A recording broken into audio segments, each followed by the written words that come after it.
Good morning, good afternoon, or good evening. Thank you so much for joining. Today I'm going to show you, I call it a tip or a trick when it comes to propagating already existing pepper plants. Before I continue, thank you so much for those of you who have liked, subscribed, shared, reached out. I really do appreciate you. So down to it. As some of you may have seen my previous videos, my tomatoes indoors were a bit long and they're quite leggy. So while I was transplanting them outside, a number of them cut. And then I did a little bit of research into propagating tomatoes from existing plants. And I'm going to show you how to do that. So stay tuned. I'll turn my camera the other way so you can get a better view.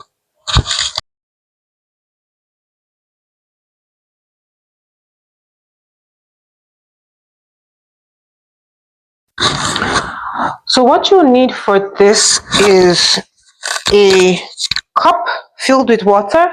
I like it to be transparent so I can see it.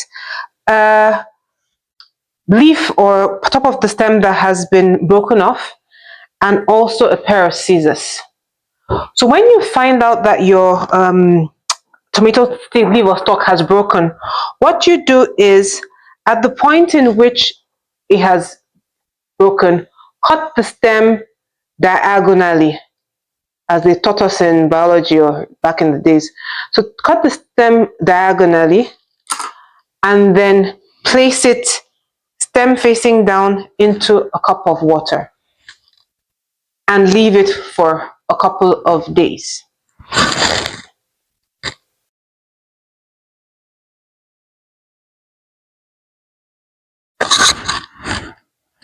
After a couple of days, you will notice that the stem will start to grow roots.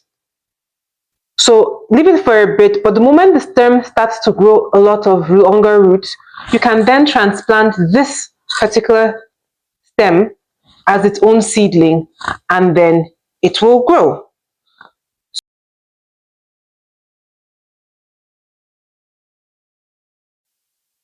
Okay, so like we did before, when you want to put a little bit of bone meal, add a bit of compost,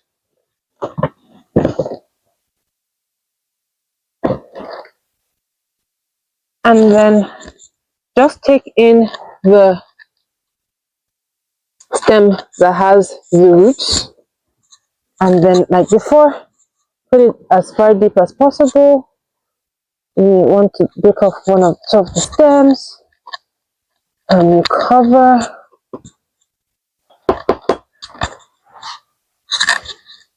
And then you water. So I will just keep you updated on the progress on how this is going so you can see how it is.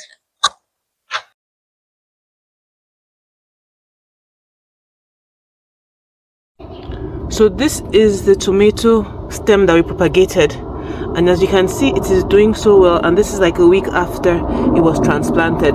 So that's another just tip and trick in terms of how to propagate tomatoes, and if in case you have leggy tomatoes or something happened while you were planting. So a couple of tips for successful propagation. 1, do not submerge the leaves into water because they will rot. It's only the stem that needs to be placed in water. 2, don't use weak or damaged stems. Make sure the stem is healthy. The stem cutting needs to be healthy to be able to propagate. And then if you happen to need to propagate when you're indoors, do not forget the hardening process. Just seed and treat it like a seedling. And then, as always with gardening, be patient. Some cuttings take longer than others to root. And thank you so much for watching, and don't forget to like, share, and subscribe. Take care and have a wonderful day. Bye bye.